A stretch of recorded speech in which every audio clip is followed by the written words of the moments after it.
Voice of Panipat के 1 वर्ष पूरे होने जा रहा है और इस मौके पर मैं वॉइस ऑफ पानीपत की पूरी टीम को बहुत बहुत बधाई और शुभकामनाएं देना चाहूँगी और इस टीम को बहुत बखूबी लीड कर रहे कुलवंत सिंह जी को भी बधाई देना चाहूँगी कि इसी तरह वो पूरी टीम को लीड करते रहें और पानीपत के ज्वलंत मुद्दों को उठाते रहें और हमें पता चलता रहे कि हमने कहाँ काम करना है। वॉइस ऑफ पानीपत के 1 साल पूरे होने पे हार्दिक बधाई शुभकामनाएं। और जैसा कि एक नॉमेनक्लेचर ही इसकी है और उससे विदित हो रहा है, वॉइस है, ये पानीपत की वॉइस है। वो वॉइस कोई ज़रूरी नहीं है नेगेटिव हो, वो वॉइस कोई ज़रूरी नहीं है सिर्फ पॉजिटिव हो, और वो वॉइस कोई ज़रूरी नहीं है वो केवल एक क्रिटिकल वॉइस हो, लेकिन मुद्दे, इश्यूज को उठाना और उसमें विचार लेना, चाहे वो राजनीतिज्ञों के हैं, अधिकारियों के हैं, स्टेक होल्डर्स के हैं, प्रभावित जन के हैं, यानी एक कॉम्प्रिहेंसिव व्यू लेते हुए मुद्दों पे विवेचन करना, ये मैं समझती हूँ कि वॉइस ऑफ पानीपत की खासियत है। मुझे लगता है कि ये एक स्ट्रेंथ है वॉइस ऑफ पानीपत का। जितना थोड़े से कार्यकाल में जो मेरा यहाँ रहा है, जो आपकी एक रिप्यूट से पता चला है कि वो उसमें कोई किसी निजी व्यक्ति को टारगेट बनाना ध्येय ना हो, किसी निजी से कोई अपने स्वार्थ सिद्धि ध्येय ना हो, लेकिन मुद्दे के दृष्टिकोण से मुद्दे को उजागर करना और उसमें हर स्टेक होल्डर का इनपुट डालना, ये मुझे लगता है कि वॉइस ऑफ पानीपत की स्ट्रेंथ है। लंबी उम्र हो और पानीपत के प्रति वॉइस ऑफ पानीपत एक गर्व की फीलिंग, गौरव की फीलिंग को जनरेट करने में एक अहम भूमिका निभा सकती है, इसलिए मुझे बहुत सारी उम्मीदें भी हैं। वॉइस ऑफ पानीपत का 1 साल पूरा होने के लिए IBL फैमिली की तरफ से बहुत सारी शुभकामनाएं। वॉइस ऑफ पानीपत एक ऐसा चैनल और ऐसा एफर्ट है कि अगर मुझे किसी भी खबर की ऑथेंटिसिटी पता करनी होती है, नए मुद्दों पर बड़े लोगों के जितने भी हमारे समाज सुधारक हैं या जितने भी नेता हैं, जितने बुद्धिजीवी वर्ग है, अगर उनके विचार जानने होते हैं तो मैं ज़रूर वॉइस ऑफ पानीपत को उस टाइम पर सर्च करके वो चीज़ें देखना चाहती हूँ। तो मैं ये मान के चलती हूँ कि वॉइस ऑफ पानीपत निश्चित रूप से एक विश्वसनीय चैनल है और जिसमें सभी तरह की जो न्यूज़ हैं उनको बढ़ावा दिया जाता है, जागरूकता भी है समाज के लिए, अचीवमेंट्स पे गर्व भी वो लोग दिखाते हैं। तो इस चैनल को के लिए मेरी तरफ से बहुत सारी शुभकामनाएं और मुझे उम्मीद है कि आइंदा भी भविष्य में वो लोग इन्हीं सब चीज़ों को आगे बढ़ाते रहेंगे।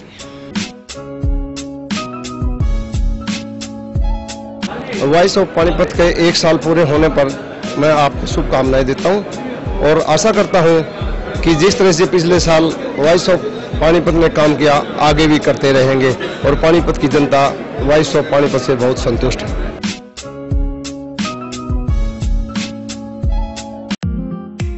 This program sponsor by Lord Shiva Enterprises, अपने आप में एक पहचान, नियर होटल वेस्ट पानीपत।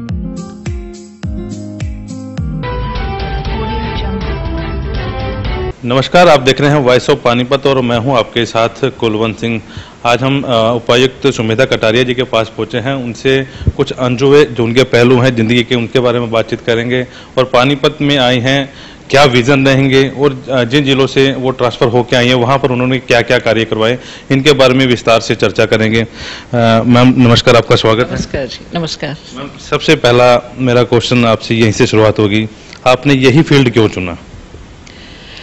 नहीं, मैंने ये फील्ड नहीं चुना था, मैं तो टीचिंग में थी। मैंने 7 साल पढ़ाया है अंग्रेजी साहित्य, और जब मैं पढ़ा रही थी तो मुझे लगता था कि मुझे ज़िंदगी का मकसद मिल गया और मैं और कुछ भी और नहीं बनना चाहती। मैं सच बात तो यह है कि मैं IAS के लिए भी गंभीरता से मैंने तैयारी भी नहीं की, क्योंकि मेरा ध्येय नहीं था। मुझे लगता था I am cut for teaching only, और वो भी साहित्य को ही पढ़ाने में मेरी रुचि थी।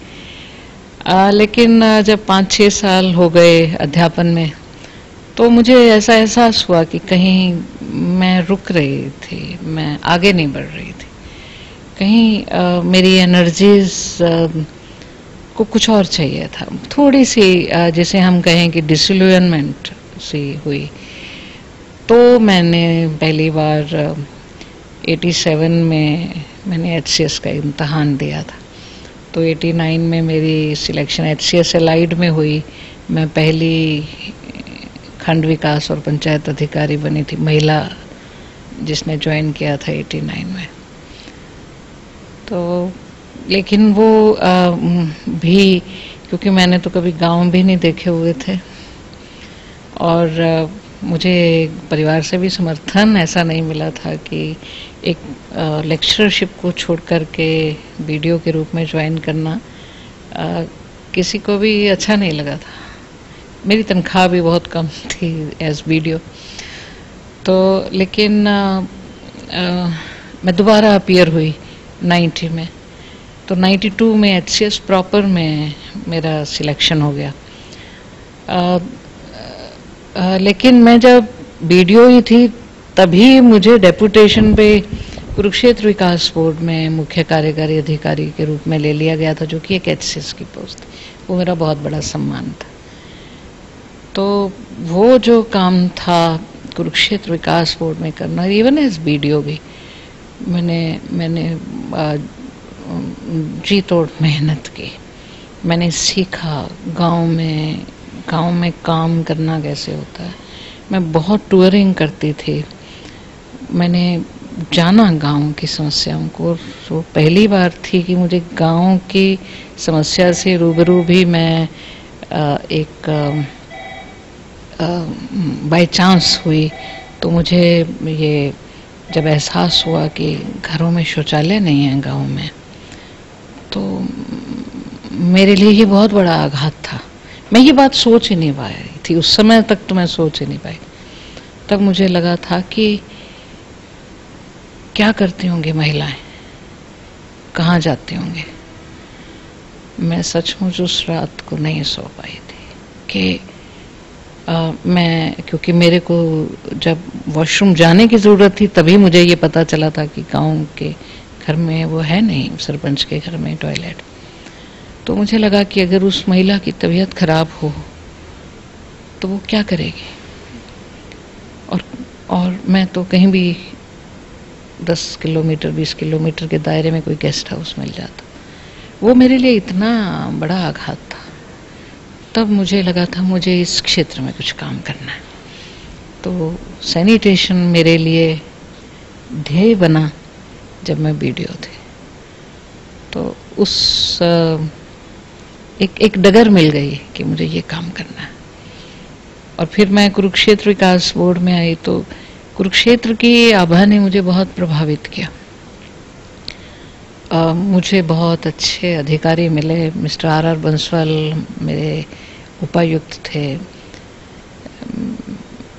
मिसिस कोमल आनंद 1968 बैच IAS उस समय मेंबर सेक्रेटरी थी। उसके बाद मिसिस उर्वशी गुलाटी मेरे बॉस थी। लगभग 5 साल से अधिक अरसा मैंने उनके अंडर काम किया। वो जो एक टीम बनी, जो मार्गदर्शन मिला, जो विजन मिला कुरुक्षेत्र के लिए काम करने का, वो मुझे लगता है मेरी ज़िंदगी को ही पलट गया। मेरी सोच को ही पलट गया, मेरी कार्यशैली को ही बदल गया। उतना विजन और उसके लिए मेहनत करना। सबसे पहले गीता महोत्सव एक अच्छे स्तर पे जो है 91 में शुरू होना, उसी साल श्री कृष्ण संग्रहालय का उद्घाटन राष्ट्रपति महोदय द्वारा किया जाना।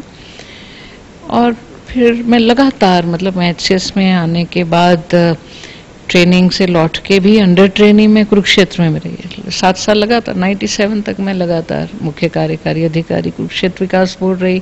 7 अलग अलग असाइनमेंट्स थी, एडमिनिस्ट्रेटर म्यूनिसिपल काउंसिल या सिटी मैजिस्ट्रेट। लेकिन कुरुक्षेत्र में काम करना, मैंने ये महसूस किया कि ये एक सौभाग्य से कम नहीं था। मेरे को एक बात याद आती, जब आप कुरुक्षेत्र में थे 375 गांव थे वहां पर, आपने 300 के करीब जो हैं ODF वो निर्मल ग्राम पुरस्कार कर दिए। आपका ट्रांसफर हो गया, वापिस आए, क्या वैसे हालात थे? नहीं, वैसे हालात नहीं थे। 2016 में जब मैं उपायुक्त के रूप में वापस आई तो सबसे पहले मैंने यही आकलन किया था कि ओडीएफ का क्या स्टेटस है। तो पता चला कि 67 विलेजेस ओडीएफ हैं। मेरे लिए ये बहुत बड़ा आघात था। 300 गांव जो पूरे ओडीएफ थे, उसके बाद 67, मतलब उस समय में भी 10-15 गांव थे जो मुश्किल गांव थे, जो रह गए थे, और उन 10-15 गांवों में भी 15-20% लोग ओपन डेफिकेट करते थे। लेकिन जब तक वो पूरा नहीं हो जाता हम ओडीएफ नहीं कह सकते। तो मेरे लिए सचमुच ये बहुत बड़ा आघात था। तब मुझे ये रियलाइज हुआ कि एक कार्यक्रम क्या एक अधिकारी के साथ ही चलता है। जब तक लोग एक कार्यक्रम की ओनरशिप को नहीं लेते तब तक सस्टेन नहीं हो सकता। वो सस्टेनेंस एक बहुत बड़ा चुनौती है। कोई भी कार्यक्रम हो, स्वच्छता हो, आप कोई और इनिशिएटिव लेते हैं, sustenance is a big issue. तो मैंने उस समय में 9 अगस्त को ही मैंने ज्वाइन किया था 2016 में। उसी दिन हमने एक खाका तैयार किया। भूषण पाल जी मेरे प्रोजेक्ट ऑफिसर थे डीआरडीए के, मिस्टर धर्मवीर सिंह एडीसी, और जो हमारी टीम पहले भी काम करती रही थी। तो हमने कहा कि नहीं, हम फिर इन 67 को भी नहीं मानते कि 100 दिन का अभियान चला करके हम एक एक गांव को रिविजिट करेंगे कि क्यों ये खुले में शौच से मुक्त नहीं हुआ और कैसे हो सकता है। उसकी स्ट्रेटेजी तैयार की और 200 अधिकारी हमारे जितने भी थे, हर एक को 2-2 गांव दिए गए। बहुत सहयोग दिया, मतलब पूरी टीम एक सिंगल फोकस को लेकर के चली कि हमने कुरुक्षेत्र रूरल और अर्बन को खुले में शौच से मुक्त करना है। आई कैन नॉट से कि सिर्फ मैंने किया, मेरी पूरी टीम ऑफिसर्स की, चाहे वो वीएलडीएस थे, चाहे वो हमारे एनिमल हस्बेंड्री के डॉक्टर्स थे, चाहे वो कृषि विभाग के एसडीओ या एएसडी या उनके इंस्पेक्टर्स थे, या एजुकेशन के हमारे प्रिंसिपल्स थे। एक एक जना वहाँ पे जुटा और हमारे एडीसी साहब बहुत मेहनत की उन्होंने। तो हम 6 दिसंबर तक कुरुक्षेत्र रूरल और अर्बन को, 6 दिसंबर 2016 को पहली बार अंतर्राष्ट्रीय गीता महोत्सव आरंभ करने के लिए राष्ट्रपति महोदय ने आना था। तो हमने उसको ही एक सेक्रेट डेट मान लिया और हम 5 तारीख की रात को हमें ओडीएफ का सर्टिफिकेट मिल गया था, रूरल और अर्बन का। सो सस्टेनेंस फिर भी एक इशू है, लेकिन जो उन 100 दिनों में टॉयलेट्स बने वो बिना किसी सब्सिडी के बने। यानी हमने एक चीज तब तक हम अपने अनुभव से भी सीख चुके थे कि सोच में परिवर्तन से ही कुछ होगा। हमारे सरपंचों ने बहुत साथ दिया, ओनरशिप ली। यंग सरपंचेस जो आए हैं, यंग महिलाएं भी जो आई हैं सरपंचों के रूप में, मेरे को बहुत ही खुशी हुई कि उन्होंने इस कमान को संभाला और आज भी संभाले हुए हैं। अपने आप वहाँ ओडीएफ के बाद ओडीएफ प्लस की गतिविधियां शुरू हुई हैं। पॉलीथीन मुक्त बनाने के लिए सरपंचों ने योगदान देना शुरू किया है, लीड करना शुरू किया है। गाँव में सूखते गड्ढे बने, गाँव में कचरे के गड्ढे बने, कचरे के लिए शेड्स बने। ये एक पूरा एक मुहिम के रूप में ही कार्य है जो हुआ। ये बहुत संतोषजनक बात है मेरे लिए। जैसे मैडम आपकी फैमिली में, जैसे आपके फादर स्वतंत्रता सेनानी थे, 7 बहनें आप, क्या माहौल रहता था उस समय? घर पे कैसी बातें होती थी? या शुरू में आपके फादर ये कहते थे कि आपको शिक्षा उच्च लेकर अपने अपनी जगह पे सेट होना, कुछ ऐसी बातें चलती थी? ऐसा है जी कि सबसे बड़ी बात तो यह है कि हमें कभी हीन नहीं महसूस कराया गया कि एक तो कभी भी एक क्षण भी कोई याद नहीं पड़ता कि मम्मी या पिताजी ने कभी इस बात का दुख व्यक्त किया हो कि उनका बेटा नहीं है। मतलब हमें तो पुत्रों की तरह ही पाला। मतलब वो कोई और वो चाहते थे कि उनके सारे बच्चे प्रोफेसर बने, लीडर बने। तो लीडर से उनका कोई अभिप्राय राजनीतिक उससे नहीं था, लेकिन लीड करें सोसाइटी। और सातों बहनें हम बीए अबोहर से किया, सबको एमए चंडीगढ़ से कराया गया। ये कोई छोटी बात नहीं थी, ऐसा तो कोई हम इतने समृद्ध नहीं थे, लेकिन पढ़ाई के लिए और लड़कियों की पढ़ाई के लिए तवज्जो देना, उसको अग्रता देना, उसके लिए प्रयास करना, ये पेरेंट्स की महानता ही कहूँगी मैं। महानता का तो काम ही रहा, क्योंकि आप उस दौर की बात कर रहे हैं जब घर में लड़का नहीं पैदा होता था तो बवाल मचा रहता था इस चीज़ को। उस दौर में आपके पिताजी ने संघर्ष किया और आप आज इस काबिल बने कि आपने अपने फादर के आगे अपने परिवार का नाम रोशन किया। ऐसा है जी कि जब मम्मी पिताजी की शादी भी हुई थी 1946 में, तो मेरे मदर ने इम्तिहान 10वीं के देने थे, तो हॉस्टल में रह कर के इम्तिहान दिए थे। यानी कहीं सोच थी ना कि वो अपनी पढ़ाई को जरूर पूरा करें। सो इस दृष्टिकोण से पढ़ाई के लिए वाकई उन्होंने बहुत हमें प्रेरित किया। और ये भी था कि पिताजी हमेशा ये कहते थे कि पढ़ाई सब कुछ नहीं है, लेकिन ऑलराउंडर बनना बहुत ज़रूरी है। खेलें ज़रूर, हम स्पीच और ओरेटरी में हम ज़रूर आगे आएं, और हम खूब पढ़ें, कुछ भी अलग किताबें और वो ज़रूर पढ़ें। उनका इस बात में तवज्जो रहता था। माँ हमें हमेशा ज़्यादा पढ़ने के लिए प्रेरित करती रहती थी।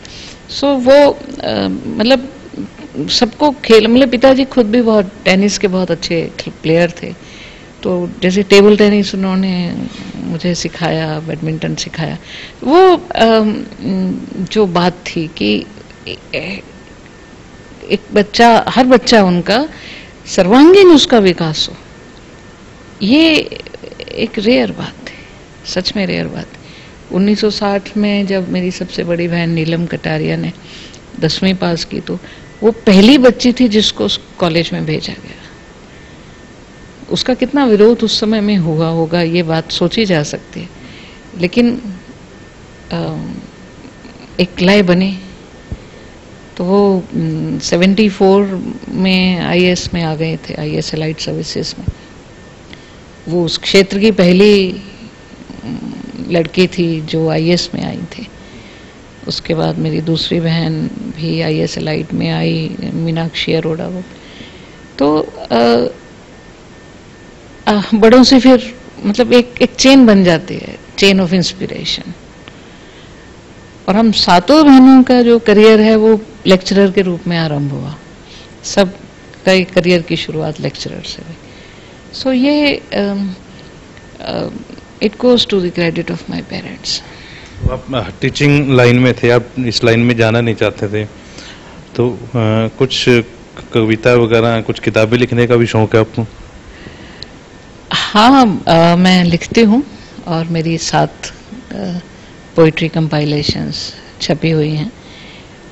एक हिंदी में और पंजाबी में, मतलब बाइलिंगुअल भी छपी हुई है।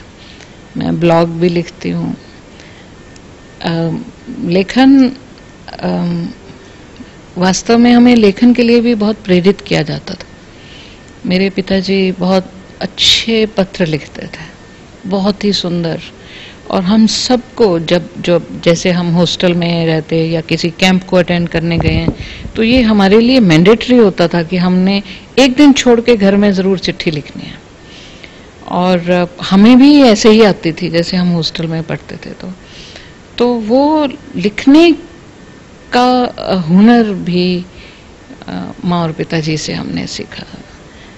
तो विशेष रूप से उनको भाषा का शौक भी इतना था पिताजी को कि अंग्रेजी भाषा के लिए वो ज़्यादा उनको बहुत रहता था कि कैसा एक्सप्रेशन प्रयोग किया जा रहा है, कैसे शब्द का प्रयोग किया। He was very particular. तो कुछ अच्छा शब्द अगर हम प्रयोग कर पाते थे, एक्सप्रेस कर पाते थे, तो वो हमें इनाम भी देते थे। इनाम की एक परंपरा थी हमारे घर में। एक अच्छा चाय का कप बना लिया तो भी हमें 10 रुपए इनाम मिलता था। एक अच्छा पत्र लिख दिया या अच्छा कोई एक्सप्रेशन प्रयोग कर लिया तो भी हमें इनाम मिलता था। कुछ ऐसा याद आ रहा है कि कभी सुमेधा से वो गलती हो तो पापा से डांट पड़ी हो? हमें कभी मारा नहीं गया, कभी भी हमें पीटा नहीं गया, किसी को भी, ना पिताजी ने ना माँ ने। डांट पड़ना हाँ हुआ ऐसा, क्योंकि वो परफेक्शनिस्ट थे पिताजी। उनको कुछ भी कैजुअल या लाइटली लेना पसंद नहीं था। वो मतलब जैसे चाहे सफाई है घर की तो भी वो परफेक्ट होना चाहिए। वो गार्डनिंग के बहुत शौकीन थे। उनको बहुत ज़्यादा था कि भाई सुबह जल्दी उठा जाए और सैर भी की जाए, और इस तरह की जो चीज़ें थी वो एक सेंस ऑफ परफेक्शन थी। तो नेचुरली बच्चे जब बड़े हो रहते हैं तो वो उसको जब तक आत्मसात करें तो वो डांट भी पड़ना स्वाभाविक है, लेकिन वो डांट हमेशा ही कुछ ना कुछ सिखा के गए कभी। और वो फिर प्यार बहुत करते थे एक्चुअली, मतलब ही वॉज ए डॉटिंग फादर। तो वो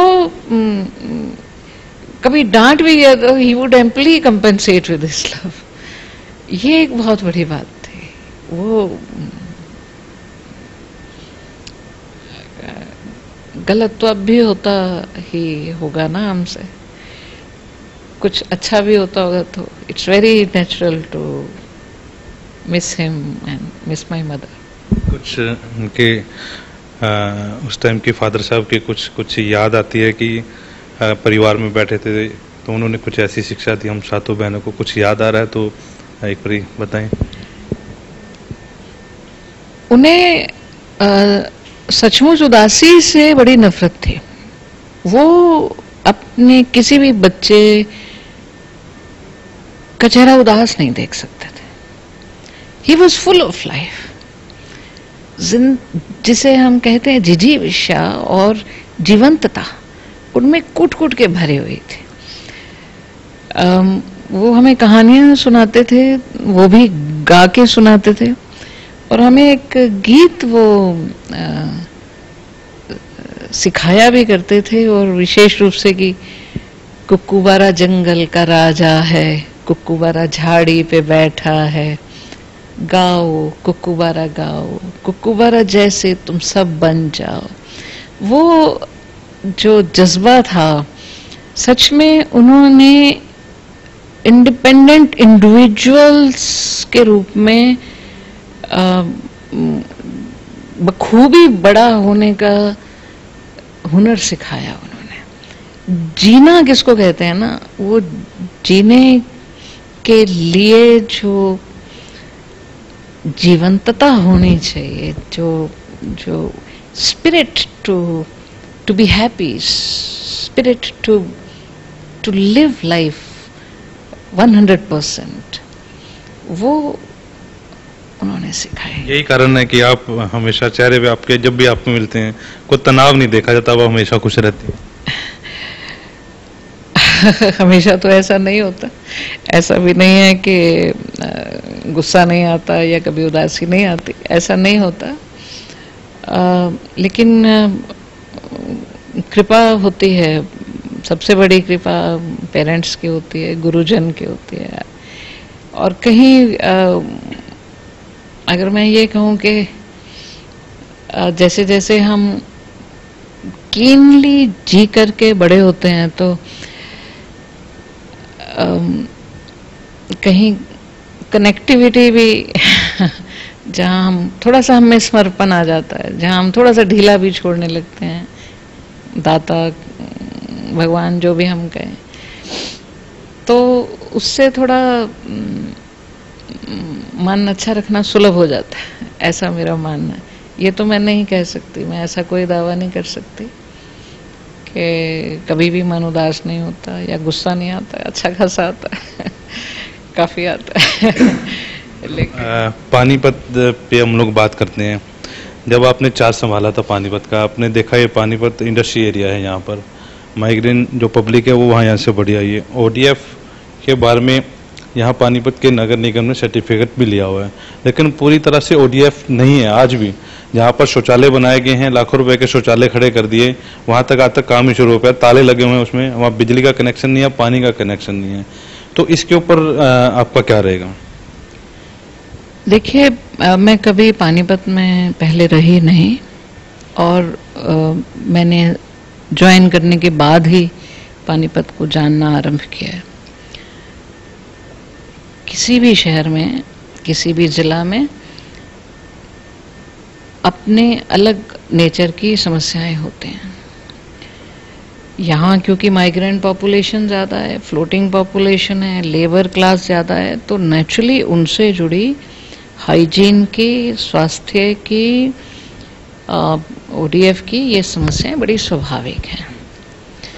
सो इस दृष्टिकोण से आप जो कह रहे हैं वो बिल्कुल ठीक कह रहे हैं कि हम 100%, देखिए 100% खुले में शौच से मुक्त करने का सर्टिफिकेट कोई झूठ नहीं होता, ऐसा नहीं है, क्योंकि वो भी थर्ड पार्टी मॉनिटरिंग इत्यादि होती है।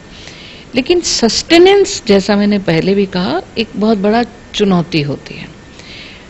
ये स्वच्छता के लिए तो विशेष रूप से सोच को बनाना और बनाए रखना पत्थर पे निशान बनाने की तरह है, सचमुच पत्थर पे निशान बनाने की तरह है, आसान नहीं है। It's the most challenging problem इस दृष्टिकोण से। लेकिन जुटे रहना पड़ता है, प्रयास एक करके हम सोचें कि ये अब हम सफल हो गए तो हमें उसके बाद कुछ करने की जरूरत नहीं है, ऐसा नहीं है, ऐसा नहीं है, ऐसा ये हमें तो जुटे रहना पड़ता है। आप जो कह रहे हैं कि और लाखों रुपए के टॉयलेट बनाने से किसने कह दिया कि खुले में शौच से मुक्त हो जाएगा? खुले में शौच से मुक्त सचमुच तब ही होगा कोई भी शहर, कोई भी गांव, कोई भी मोहल्ला, जब हमारी सोच में अहमियत आएगी कि हमारे हर घर में शौचालय होना चाहिए।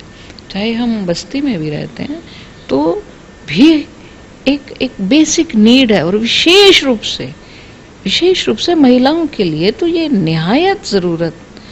सिर्फ महिलाएं क्यों, पुरुष क्यों नहीं, बच्चे क्यों नहीं? क्या उनको स्वास्थ्य का अधिकार नहीं है या उनके लिए जरूरत नहीं है स्वास्थ्य की? तो ये एक कॉम्प्लेक्स इशू है जिसके लिए सतत प्रयास करते रहना पड़ेगा। We can not be complacent, तो आपको उदाहरण दे रही हूँ Kurukshetra. We can not afford to be complacent कि अरे हमने 300 काम कर दिए, तो 3 साल में देख लीजिए ना, हवा निकल गई, वो काफूर हो गया वो जज्बा। तो फिर वो उसको फिर से जगाने के लिए, फिर से मानसिकता को कुरेदने के लिए फिर से जूझना पड़ा। तो ये एक सतत प्रक्रिया है, और ये जो आप कह रहे हैं बिल्कुल हमारे संज्ञान में है। और ये केवल नगर निगम का काम नहीं है, ये हम सबका काम है। हमारा आप मीडिया की हैं तो आपका भी काम है, मैं DC हूं तो मेरा भी काम है, हमारे शहर के जो नौजवान हैं ये उनका भी काम है, हमारे जो इंडस्ट्रीज हैं ये उनका भी काम है। दे ओ सोसाइटी। लेकिन मैं एक बात के लिए मुझे बड़ी तसल्ली होती है और बड़ी मुझे सकारात्मकता मिलती है कि इस शहर में भावना है, इस शहर में जज्बा है, इस शहर में करने की चाह भी है। जितना भी धार्मिक, सामाजिक, युवा संगठनों से मिलने का मौका मिला है, they want to do something, they want to contribute also. There is no dearth of money. हर चीज पैसे से नहीं होती, ये तय है, लेकिन पैसे के बिना भी नहीं होते। सो एक जज्बा है, जरूरत है तो एक सेंसिटिविटी की। अगर आप मुझसे पूछें कि कोई एक शब्द जो किसी भी प्रशासनिक अधिकारी के लिए भी बहुत जरूरी है, और वो किसी भी समस्या को के एक स्थायी समाधान के लिए बहुत जरूरी है, वो है संवेदनशीलता। हम सबको संवेदनशील होना पड़ेगा चाहे हमारे शहर के सौंदर्य की बात हो, चाहे हमारे शहर के स्वच्छ और स्वस्थ होने की बात हो, चाहे हमारे माइग्रेंट लेबर के बच्चों की शिक्षा की बात हो, बहुत सारे प्रयासों को संयुक्त रूप से करना पड़ेगा। मैं अकेली नहीं कुछ कर सकती, लेकिन हाँ, मुझे इस बात का आत्मविश्वास जरूर है कि हम एक टीम, हमारी एक टीम खड़ी हो सकती है, वेयर ऑल द एनजीओज, चाहे वो रिलीजियस हैं, सोशल हैं, एजुकेशनल हैं, प्रोफेशनल हैं, सारी बॉडीज मिलकर के हम भागीदारी के साथ काम करेंगे तो हम बहुत बड़ी ताकत है। अगर इस शहर में ऐसे काम नहीं हो सकते तो कहीं नहीं हो सकते। इस शहर में बहुत संभावनाएं दिखती हैं मुझे, और मेरा बहुत मनोबल बढ़ा है। अभी हमने फ्लाईओवर के नीचे पिलर्स का सौंदर्यीकरण के दृष्टिकोण से सबको आह्वान किया है, बहुत बढ़िया रिस्पांस आ रहा है हमारे पास। It's not about money only, ये उनकी फीलिंग, एक हम भी 220 पिलर, कोई ये थोड़ी है कि हम 2-4 इंडस्ट्रियल हाउसेस को कह दें बना दें, कर तो वो भी देंगे, लेकिन हम चाहते हैं 220 लोग जुड़े, 220 संस्थाएं जुड़े, एक पिलर ले लें। सो वो एक जुड़ाव, मैं तो शुरू से डे 1 से एक चीज मानती हूँ कि हमें एक ही चीज की जरूरत है, वो है कि हम पानीपत के निवासी अपने जिला, अपने शहर के प्रति गौरव महसूस कर सके, गर्व महसूस कर सके। ये युद्ध भूमि रही होगी, वो तो बीत गया ना समय। आज तो इसकी पहचान एक अंतर्राष्ट्रीय स्तर के टेक्सटाइल सिटी के रूप में है। यानी युद्धों से जूझने के बाद यहाँ के लोगों में ही ताकत थी ना कि एक सकारात्मक पहचान बनी है, हमें उसको सेलिब्रेट करना चाहिए।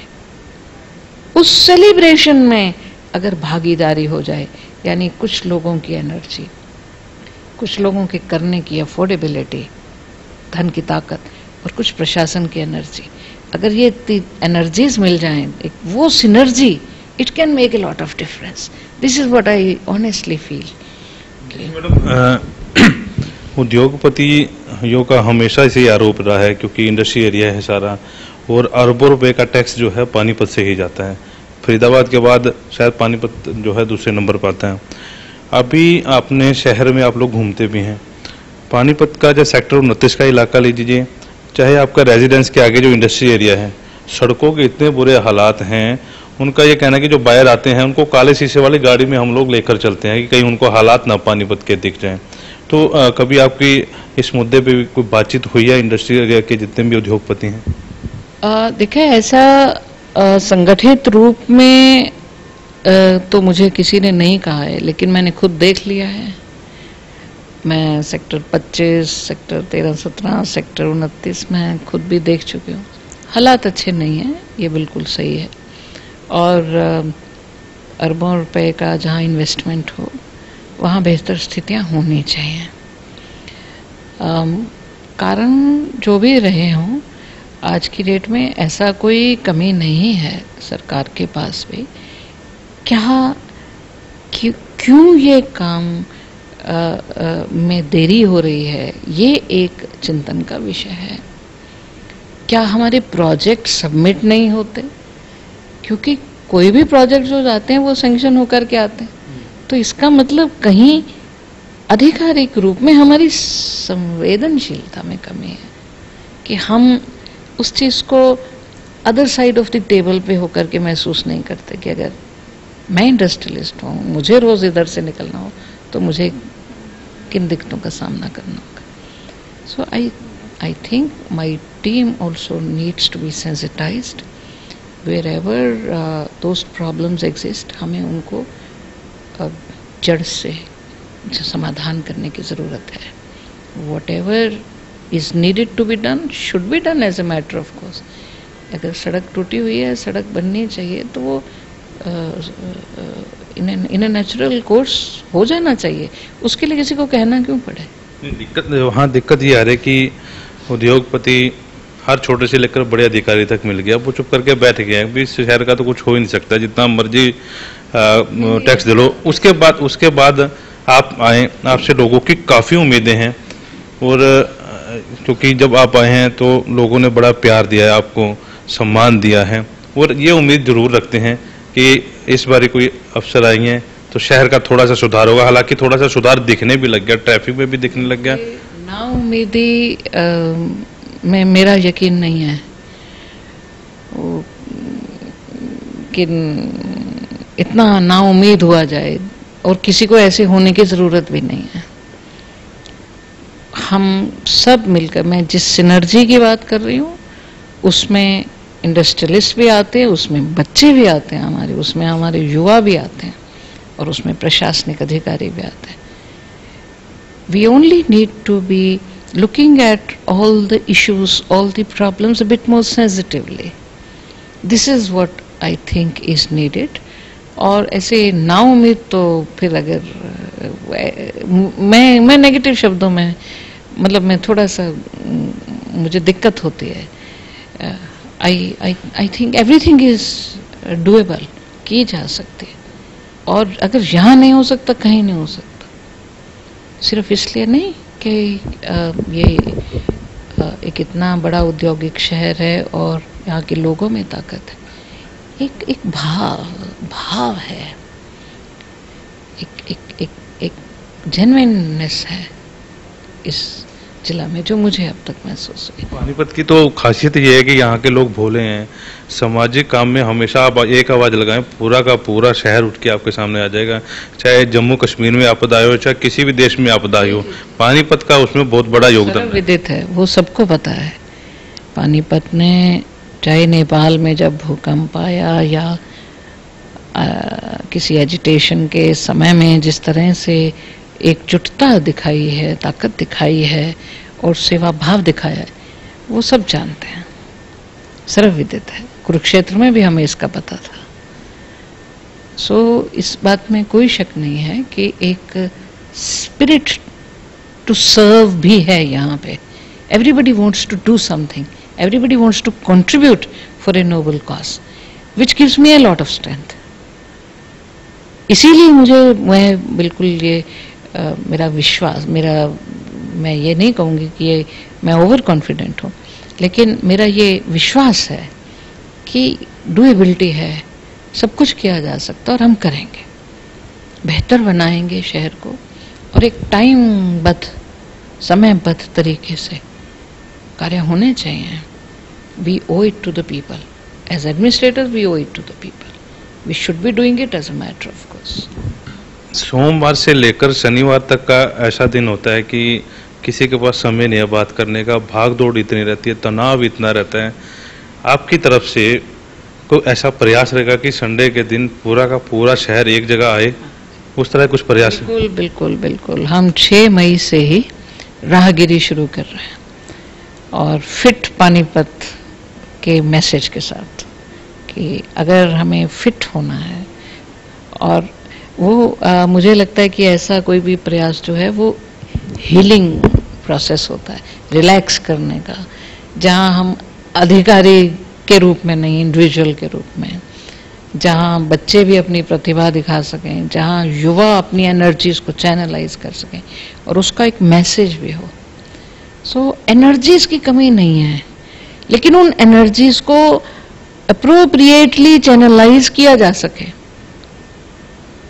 जैसे जितना जितना भी हम कोई हर एक चीज को हम उसको हम सिखाने के दृष्टिकोण से नहीं हम कह रहे, लेकिन just to let go, yoga करें, मैराथन में भाग लें, साइकिलिंग करें, स्केटिंग करें, बचपन के खेल, कोई पहल दूज है, कंचे हैं, स्टापू है, वो खेला जाए, शतरंज खेलें, जिमिंग के लिए भी अवसर मिले, पावर योगा और व्हाटएवर अदर एक्टिविटीज आर, रस्साकशी है, बैडमिंटन है, बास्केटबॉल है, गिल्ली डंडा है, तो वो खेल जो वक्त के साथ अपने भूल गए, मतलब हमारे बच्चों को भी नहीं मालूम, तो वो उनको पुनर्जीवित किया जाए, तो वो हम 6 मई से हम राहगिरी शुरू करना चाह रहे हैं, लेकिन मैं उसको केवल पुलिस प्रशासन या प्रशासन का ही पहल, हम साथ हैं। हम चाहेंगे कि यहाँ के संस्थान आगे आकर के उसकी ऑनरशिप लें। कल इस संबंध में भी हम एक मीटिंग भी बुला रहे हैं कि खास करके युवा संगठन, चाहे वो शहीद भगत सिंह युवा संगठन है या युवा मोर्चा, व्हाटएवर, सब आगे आए। लेट अस एक्सचेंज अवर आइडियाज। वही बात है, पैसे से नहीं ये होने वाला है और इसमें कुछ भी नहीं लगना है। हमें सिर्फ आना है, हमें सिर्फ उस सुबह के उस माहौल में अपना शायद बचपन को जीना है। हमारे बड़े भी आए, वृद्ध जो हमारे वरिष्ठ नागरिकगण हैं वो भी आए, हमारे बच्चे भी आए, हमारे युवा भी आए, हमारी महिलाएं भी आए। तो वो एक होलिस्टिक प्रोग्राम हो जहाँ सड़कें जिनको हम 24 घंटे वाहनों के नीचे बड़ी संवेदनहीनता के साथ उन्हें दबाते चले जा रहे, कुछ समय ऐसा हो जो जीवंत हो उठे, जी उठे, वहाँ सेवा के भी हों काम, और कोई बच्चा सड़क पे ही पेंट कर रहे हैं, रंगोली बना रहे हैं, ये सब चीज़ें भी हों। ऐसा माहौल बने कि लोगों को ये लगे कि ये 3 घंटे संडे के ऐसे हैं where we just have to let go। हाँ, ऐसा प्रयास रहेगा। आपकी जो कुरुक्षेत्र वाली टीम थी, पानीपत में ऐसी टीम तैयार होगी कि अभी समय लगे उनको? नहीं, यहाँ बहुत प्रशासनिक टीम बहुत सशक्त है। I am very happy about it. My officers are really very well meaning, very hard working, very dedicated. और प्रशासनिक टीम के साथ साथ जो एक जन भागीदारी का जो माहौल मिल रहा है, उससे बहुत ताकत मिल रही है मुझे। उससे सचमुच मुझे बहुत अच्छा लग रहा है। उससे और नए नए आकांक्षाएं भी इस जिला को लेकर के आ रही हैं कि हम कितना कुछ है जो हम कर सकते हैं। सिर्फ फोकस्ड अटेंशन देने की, एक एक करके फोकस्ड अटेंशन देने की बात है। We can do a lot.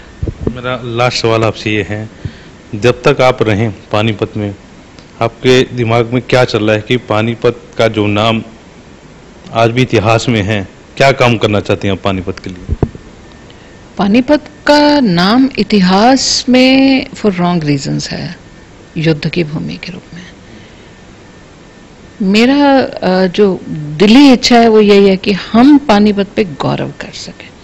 जिस दिन हमारे एक एक बच्चे ने, हमारे एक एक नागरिक ने, एक एक महिला ने, एक एक अधिकार ये कह लिया कि मेरा पानीपत, हमारा पानीपत, तो हम बहुत सारी समस्याओं को 50% सुलझा लेंगे। ये गौरव की फीलिंग आना बहुत जरूरी है। और दूसरी बात यह है कि we need to look at the positives, कि एक युद्ध तो ध्वंस करता है, विनाश करता है, खत्म करता है। युद्ध भूमि से निकल करके जो हमारे बुनकरों ने पहचान बनाई है पानीपत की, जो अंतर्राष्ट्रीय स्तर पे है, यानी हमें इस धरती से ही तो मिला ना सब कुछ। इस धरती से जो सब कुछ मिला तो हमें इस पे क्यों ना गर्व हो। इसको और बेहतर कैसे बनाएं और सुंदर कैसे बनाएं कि जहां जीने में आनंद आ जाए, ऐसा कैसे बनाएं, ऐसी तमन्ना है। वो एक आधिकारिक रूप में नहीं हो सकता, वो सब मिल जाएं और ये सोच लें। जैसे मैंने एक छोटा सा आह्वान किया कि कोई एक वार नो कार, जैसे मैंने वहां कुरुक्षेत्र में मंगलवार नो कार, कोई एक दिन हम ये सोच लें कि हमने अपने कार पे नहीं जाना, हमने पेट्रोल डीजल ड्रिवन व्हीकल को नहीं प्रयोग करना, हम रिक्शा पे जाएं, पैदल जाएं, पूल्ड कार में चले जाएं। कि यानी हमारे घर में अगर 5 व्यक्ति हैं तो वो उस दिन कोई भी वाहन प्रयोग ना करें। अब सोच के तो देखिए, अगर ऐसा हो जाए, क्या ये असंभव है? बिल्कुल भी नहीं। सोच की बात है ना। अगर हमारे 1.5 लाख के करीब हाउस होल्ड ये ठान लें कि एक दिन हमने कार बाइक ये नहीं चलाना, just see what a wonderful day that would be. बहुत कुछ करने को मन है, to be very honest, बहुत कुछ करने को मन है और भागीदारी के साथ करने को मन है, क्योंकि अधिकारी हम तो हमारी नौकरी आज की ही होती है, कल का नहीं हमें पता, लेकिन जब लोग एक चीज को, जब जनसाधारण, जब नागरिकगण, बच्चे, युवा जब एक चीज को ओन कर लेते हैं, वो सस्टेन जरूर करेगा, ऐसा अनुभव के आधार पे भी मैं कह सकती हूँ। पूरे इंटरव्यू के दौरान डीसी मैडम ने एक बात जरूर कही, आम जनमानस की जो भागीदारी है वो जरूर होनी चाहिए। पूरा इंटरव्यू आपने सुना, 6 मई से एक नया कार्यक्रम जो है आम लोगों के लिए लेकर वो लोग आ रहे हैं और उसमें भी आम जनमानस की भागीदारी है वो जरूर मांग रहे हैं। तो आपसे अपील है कि 6 मई को आप पहुंचे और इस शहर को मेरा पानीपत हमारा पानीपत लेकर चलें, तो शायद जो आज युद्धों की भूमि से नाम से जाना जाता है तो पानीपत किसी और नाम से जरूर जाना जाएगा। वॉइस ऑफ पानीपत के लिए राहुल दहिया और प्रदीप पंचाल के साथ कुलवंत सिंह।